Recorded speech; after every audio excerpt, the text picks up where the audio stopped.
The city hums beneath a curtain of silver rain, the kind that blurs reflections into ghosts. She waits by the window, fingers tracing the condensation on her wine glass, wondering why his name feels too carefully chosen. When he finally arrives, charm enters the room before he does. His smile is steady, rehearsed. His eyes flicker when lightning flashes outside. For a heartbeat, everything feels cinematic. Until his phone buzzes, and he turns it face down without looking. The restaurant glows amber and gold, laughter echoing off marble walls, but there's a fracture beneath the warmth. His hands tremble when he lifts his glass. She notices. She always notices. He talks about travel, success, and dreams that sound like they've been borrowed from someone else's life. Then, silence, thick enough to taste. Outside, a siren wails through the night, and he flinches just slightly. Was this still a date, or the start of a confession? And why did his eyes seem like they were waiting for the end of something that hadn't even begun? The morning after feels unreal. The kind of calm that hums right before a storm. The rain has stopped, but the clouds linger like unspoken words. She replays the night in fragments. The sound of his laugh, the flicker of the lighter, the message that still burns in her inbox. Every detail seems sharper now, every silence louder. She tries to dismiss it as coincidence, yet something deep inside whispers otherwise. Coffee brews in the kitchen, filling the apartment with warmth that doesn't quite reach her. Her reflection in the mirror looks like someone waiting for answers she's afraid to hear. She tells herself she won't text him, but her fingers betray her. The phone buzzes before she even finishes typing. His message is short. Had a great time. Can I see you again tonight? Her pulse skips. Fear and desire share the same heartbeat. They meet again that night. Same rooftop, different energy. The city sparkles below them, yet it feels like standing on the edge of something fragile.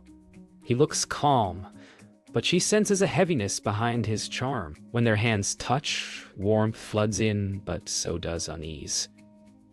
He tells stories about his past, vague, polished, incomplete. When she asks about family, his eyes drop to the table for half a second too long. He asks about her work instead, redirecting the conversation with practiced ease. She laughs, pretends not to notice. The wind picks up, carrying a faint scent of salt and rain. Somewhere in the distance, thunder murmurs again. A low, waiting sound. After dinner, they walk the boardwalk in silence. Street musicians play somewhere nearby, their melody half lost to the wind. The laughter of strangers echoes faintly, but neither of them joins in. She notices the way his shoulders tense when they pass a police car parked by the pier. His pace quickens. His smile doesn't. She asks if everything's okay. He nods too quickly. The waves crash below them, white foam glowing under lamplight. The sound drowns out her thoughts, but not her instincts. Something about him feels rehearsed, like a man playing a part that's afraid to forget. Back in her apartment, she stares at her phone again. The message from the unknown number still sits at the top of her screen. She scrolls up, trying to find any clue. A name? A contact photo? Something that makes sense. Nothing. Just a warning that arrived the moment she thought she'd found something real. She starts typing a reply, but deletes it halfway. Instead, she calls Sophie. Her friend listens quietly, then says, "If your gut says something's off, it's not lying." The words settle heavy in the room. Outside, the wind rattles the windows, carrying the faintest echo of the ocean. She turns off her phone, but her reflection in the dark glass keeps staring back. Days pass, yet the memory of that text lingers like smoke. Every time her phone buzzes, her pulse quickens. Curiosity becomes a quiet obsession. She searches his name online, but every result feels blank. Too blank. No college photos, no tagged posts, no trace of a life lived in public. Even his company website lists no biography, just a smiling headshot and an email that never replies. The air feels heavier each time she scrolls deeper into nothing. She tells herself she's being paranoid, but something about the emptiness feels deliberate, hidden, as though he's erased himself piece by piece. Outside her window, thunder rolls again, distant but familiar. The same sound that echoed behind his voice that night. When he calls, his voice sounds lighter than usual. Too casual, like someone practicing normal. He invites her to meet him at a quiet cafe by the river. The air smells of rain again. She hesitates, then agrees. Not because she trusts him, but because she needs to know. When she arrives, he's already there, waiting with 2 coffees and a smile that could disarm anyone but her. They talk about trivial things, books, movies, plans, everything except the truth. His sleeve rides up as he reaches for his cup, revealing a thin scar across his wrist. He notices her noticing. The silence stretches like a thread pulled too tight. He laughs it off. Kitchen accident, he says. But the lie lands heavy between them. That night, sleep won't come. Every sound in her apartment feels amplified. The ticking clock, the creak of the floorboards, the distant hum of traffic. She replays the moment he hit his wrist, the flicker in his eyes when he realized she'd seen. The lie loops endlessly in her mind. Her laptop glows again. She searches his name with new words attached. Accident. Lake. Death. This time, something appears. An old headline about an unidentified body found near Hollow Lake. No details. No follow-up. But one photo catches her breath. Ethan, younger, standing by a car near that same shoreline. She leans closer, heart pounding. The caption reads, Evie, Vale, Witness, Not Suspect.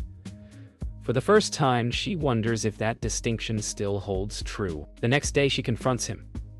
Not directly, but in fragments disguised as conversation. "Have you ever lost someone?" she asks softly as they walk through the park. He nods, expression unreadable. Everyone has. When she presses further, his voice turns brittle. Some things don't need remembering. She studies him, realizing he's not just hiding something. He's protecting it, or protecting himself from it. Birds scatter from the trees as the wind picks up, and for a second, she sees it in his eyes, guilt shaped like grief. He changes the subject again. "You ever been to Hollow Lake?" she freezes, the world narrowing to his words. She never mentioned the lake, not once. That night, she sits in her car outside his apartment, the engine off, the city distant. Rain taps the windshield in slow rhythm. She doesn't know why she came. Maybe to prove herself wrong, maybe to catch the truth in motion. The building's lights flicker. Through one window, she sees his silhouette pacing, phone pressed to his ear. When she cracks the window, his voice drifts through the rain. Just a few words, but enough to pierce everything she believed. She can't find out about the lake, he says. Her stomach turns cold. The wipers move once, then stop mid-swipe. She sits frozen, realizing the secret isn't buried in his past. It's waiting in hers. The next morning, Clara drives until the city fades into fog. The highway curves through forests that grow thicker with every mile. The voice from her voicemail, Detective Cruz, still echoes in her mind. If you're looking for answers about Hollow Lake, don't go alone. But she has to see it, to know. When she reaches the lake, the air is still unnaturally quiet. Police tape flutters from rusted poles. The water lies dark and motionless, swallowing reflections whole. She steps closer, the wooden boards creaking underfoot. Something about the place feels unfinished, as if the story stopped mid-sentence. A crow cries from the trees. She takes a photo with her phone. The timestamp freezes the moment her life tilts toward truth. A man approaches from behind. Detective Ryan Cruz. He's calm, observant, and the look in his eyes tells her he's seen this scene too many times before. "You're not supposed to be here," he says. Tone isn't harsh, just resigned. She shows him Ethan's picture. "You know him?" He hesitates before answering. "Used to. He gave a statement years ago. Said his brother fell through the ice." Clara's breath catches. "Brother?" she repeats. Ryan nods. "Yeah, but we never proved it was an accident." He studies her for a moment, lowering his voice. "If you care about him, stay away. The truth won't save him. Or you." The wind rustles through the reeds, a whisper that sounds almost like a warning. That evening, Ethan shows up at her door. His coat is wet, his eyes darker than she's ever seen. "You followed me," he says quietly, not accusing. "Just tired." She doesn't deny it.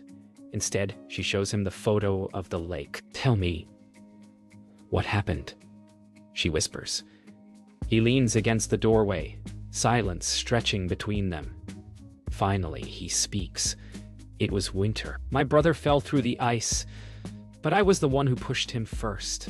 The words land heavy, trembling with remorse. "We fought. He was drunk. I tried to pull him out, but his voice breaks. Tears blur her vision. She wants to comfort him, to pull him in, but fear roots her to the floor. He sits on her couch, trembling as he speaks. "It was supposed to be self-defense. He came at me first. The police said I was lucky it wasn't worse." His voice drops to a whisper. "But I lied. He wasn't dead when I left him there." Clara's chest tightens. Every breath feels heavier. "Why didn't you kill me?" she asks. He looks at her, eyes wet with guilt. "Because I thought you could help me forget. I thought maybe if I loved someone who didn't know, I could start over." Her heart breaks, not for what he did, but for the hope he'd built on a lie. Later, alone, Clara opens her laptop to check her email. A new message sits in her inbox, no subject, no sender. Her pulse spikes. She clicks it open. The message is short. "You don't know everything." Below it, an audio file. She presses play. Ethan's voice fills the room. Angry, panicked, shouting. Another voice answers. Faint, muffled by wind. A splash, then silence. Her screen reflects her stunned face. The audio ends, but the echo lingers in her chest. For the first time, she realizes the lake didn't just hold his secret. It might hold hers, too. The night feels endless. The sound of Ethan's confession replays in her mind like a looping tape. She stares at her ceiling, tracing the cracks in the plaster, imagining the cracks in their story widening the same way. The truth has changed everything. Every glance, every word, every kiss. She wonders if she ever really knew the man sitting across from her in candlelight. When the first light of dawn bleeds through her curtains, she finally rises. The world outside looks deceptively calm. Her phone buzzes. A message from Ethan. "Can we talk? One last time." She hesitates before replying. "One last time." She hesitates before replying. Her heart says yes. Her mind says run. But curiosity wins again. It always does. They meet in the park again where the wind smells faintly of pine and rust. He looks hollow, eyes rimmed red. "I can't keep running," he says. "I thought I could build a life out of pretending. But every time you looked at me, I felt seen. And that scared me more than the truth ever could." She studies him, seeing both the man she fell for and the boy who never escaped. "That frozen lake, you could have told me," she says softly. He shakes his head. "You wouldn't have stayed." For a moment, their silence feels heavier than any confession. Then she reaches for his hand, and this time, he doesn't flinch. Later, in her apartment, they sit close, the air between them thick with memory. "He wasn't just my brother," Ethan murmurs. "He was my twin. When he died, it felt like half of me went with him." Clara's chest tightens. His pain feels tangible, like smoke she can almost touch. I tried to move on, he continues, but the guilt followed me everywhere. I thought if I kept it buried, it would fade. His eyes lift to hers, but it didn't. She swallows hard. Then tell the police, she says, finally. Tell them everything. He stares at her, voice barely above a whisper. If I do, you'll lose me. As evening falls, the knock on the door feels inevitable. Detective Cruz stands in the hallway, his expression grim but not surprised. We found new evidence, he says quietly. The case is being reopened. We'll need him to come in. Ethan doesn't resist. He simply exhales, as though relief has finally found him.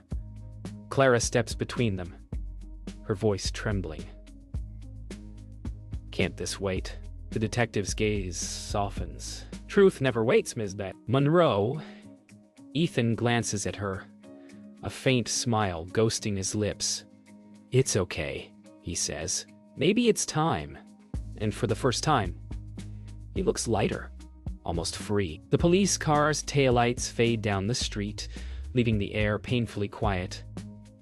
Clara stands at the window, arms folded tightly across her chest. Every part of her wants to believe this is the right thing, that truth can fix what lies have ruined.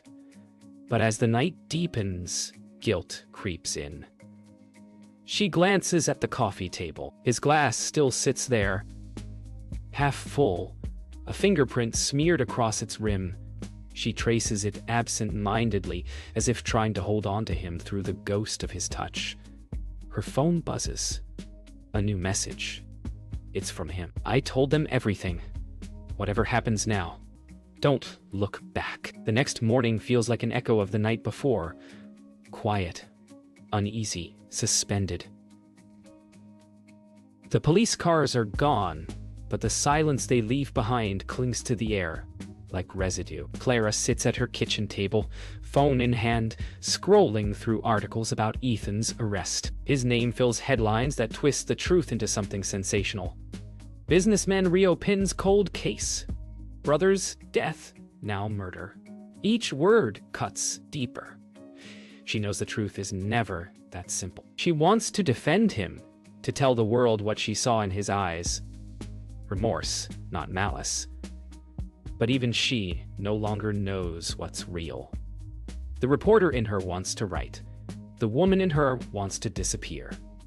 When Sophie knocks, she nearly jumps. Ours, she. Neurosix Valley. Nashra de Knoxborough.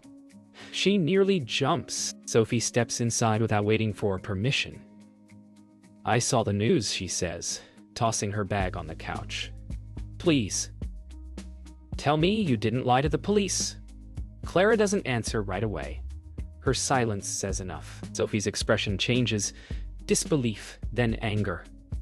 You can't protect him, Clara, she says sharply. He killed someone. Clara stands, voice shaking. You don't understand. It wasn't murder. Sophie crosses her arms. Then why did you hide him? The words hit like a slap. Clara's throat tightens, shame and love twisting together until she can't tell one from the other. Sophie exhales, softer now.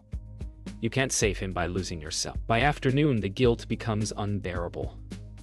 Clara drives to the station, heart pounding like an alarm she can't silence. Inside, the waiting room smells of stale coffee and metal. She asks for Detective Cruz, but he's in interrogation. She sits down, staring at the wall clock as if time itself could give her courage. When he finally appears, his expression is both stern and kind. You shouldn't be here, he says. She hands him a small USB drive, the recording she found. There's more, she whispers. Someone sent me this. He studies her, reading the fear in her eyes. Are you ready for what this means? He asks. She nods. But her voice cracks when she answers, no. That night, she returns home to find an envelope slid under her door. Inside is a handwritten letter. Ethan's voice spilling across the page in black ink. If you love me, you'll forget me. The truth will ruin you too. Her hands tremble as she reads. The letter smells faintly of rain, the paper damp at the edges. She sinks to the floor, rereading the same line again. What did he mean? Ruin her too. The question gnaws at her. She feels the edges of a bigger secret pressing in, something that binds them beyond coincidence. The truth, she realizes, might not just destroy him. It might destroy everything she thought she knew about her own family. Clara spends hours tracing the letter's edges. The words burned into her mind. She opens her laptop again, searching through archived cases, old legal documents, anything tied to Ethan's family name. When she finds it, her breath stops. Marion Vale v. Monroe and Associates. Her father's law firm. Her last name. The case file details a decades-old dispute, wrongful conviction, falsified testimony, cover-up. Her father represented the firm that buried the truth. The Vale family lost everything. Ethan didn't just fall in love with her. He found her. And maybe this was never about love at all. Sleep abandons her. The letter, the file, they replay in her mind until truth and madness blur into one. She opens every old drawer, every folder her father once left behind after his passing. Hidden between pages of an insurance binder, she finds correspondence stamped with the same Vale case number. Her father's signature glints at the bottom. He wasn't just their lawyer. He had fabricated testimony that protected the firm while condemning Ethan's mother to bankruptcy. Her stomach twists. The guilt that once belonged to Ethan now seeps into her own blood. The story that began as his sin is also hers. Inherited, disguised, inevitable. Outside, dawn leaks pale and colorless across the horizon. The past has caught up. She drives to the edge of town, heart pounding with a rhythm that feels almost foreign. The address from the letter leads her to a crumbling manor. The Vale estate. The air smells of moss and memory. When Marion Vale opens the door, she is older than the woman in the court photos, but her eyes remain the same. Sharp, haunted, waiting. I'm Clara Monroe, she begins. The name lands like thunder. Marion studies her in silence. You're his daughter, she says finally, not as accusation, but as fate. They sit in a faded parlor, surrounded by portraits turned to the wall. Marion's voice trembles. Your father took everything from us. My home, my son, my name. Ethan was only trying to give it back. Marion rises slowly and leads her down a hallway lined with cracked family portraits. He never wanted revenge, she says, her voice soft but unsteady. He wanted closure. She stops at a door and opens it to reveal a small study. On the desk sits a framed photo. Ethan and his brother, laughing beside the same lake that swallowed everything. He blamed himself, Marion continues. But it was your father who called off the investigation. Said there was insufficient evidence. Her voice breaks. Ethan never knew that part. Clara reaches for the frame, fingers trembling. Her reflection merges with the boys' faces, the past staring back through her. As night falls, Clara drives back through winding forest roads, rain beginning to fall again. Soft at first, then heavier, as if the sky itself is mourning. She pulls over at a gas station, staring at her reflection in the side mirror. She doesn't recognize the woman looking back. Eyes hollow, jaw clenched, heart fractured between truth and love. Her phone buzzes. An unknown number again. This time, a voice message. Ethan's voice, faint and weary. If you're hearing this, I know you found her. Don't hate me for what comes next. The message ends with the sound of water in the background. Steady, rhythmic, unmistakable. The lake. By the time she reaches Hollow Lake, dawn is breaking again. Police tape flutters like torn memories. Ethan stands by the water's edge, hands clasped behind his back, the same posture she saw in the photo. When he turns, she sees peace in his expression. The kind that comes after surrender. "I couldn't let you carry this," he says quietly. "Your father's sins aren't yours." Tears blur her vision. "And yours weren't yours either," she whispers back. They stand together in silence, the lake reflecting their shadows. The past, at last, has come full circle, not to punish, but to end. The drive back from Hollow Lake feels endless. The silence between them is not cold, it's resigned, like two souls who finally stopped fighting the tide. Ethan sits in the passenger seat, staring out the window, the dawn light softening his features. He doesn't look like a criminal anymore.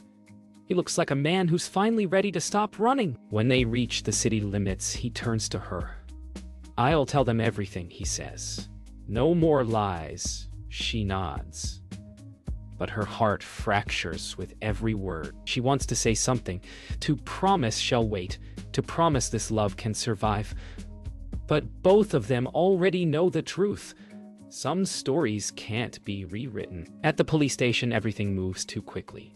Forms, statements, signatures. Ethan's voice steady, his eyes calm. Clara watches from a chair against the wall, fingers digging into her palms. Detective Cruz glances at her once, his expression unreadable. Sympathy tempered by duty. When it's over, Ethan is led away in silence. Their eyes meet for one final second. In that moment, no words are needed. The weight of everything. Truth, guilt, love passes between them like a final heartbeat. As the doors close behind him, she exhales a sound that feels less like breath and more like collapse. Weeks pass. Headlines fade. The world forgets, but Clara can't. She writes, pouring every word, every heartbeat into an article she titles, "The Weight of Water." It's not about Ethan or her father directly. It's about guilt, inheritance, and how love sometimes mirrors the crimes we inherit. The piece spreads quietly, then virally, her inbox flooding with praise and pain alike. But none of it feels like victory. Each word is another goodbye. Each paragraph, another piece of him released into the world. In the final draft, she removes his name. The story belongs to both of them, but the truth, she decides, belongs to no one. Months later, Clara visits Hollow Lake one last time. The snow has melted. The water moves gently, alive again. She carries a folded letter. Ethan's final note from prison, words written with a steady hand. "You once said every story has a truth and a cost. Thank you for paying mine." She stands by the dock, wind brushing her hair, tears slipping silently down. The paper trembles in her grip, then floats away, sinking slowly beneath the surface. For the first time, she feels something close to peace. Not forgiveness, but release. The lake doesn't look haunted anymore. It just looks still. That night, she returns to the same rooftop restaurant where everything began. The same table, the same amber glow. But now the seat across from her is empty. She orders a glass of wine and watches the city shimmer below. The waiter asks if she's waiting for someone. She smiles faintly. Not anymore. For a moment, she imagines him there. The faint echo of his laugh, the reflection of his smile in the glass. Then she closes her eyes, exhales, and lets the past dissolve into the noise of the city. Some secrets don't end a story. They finish writing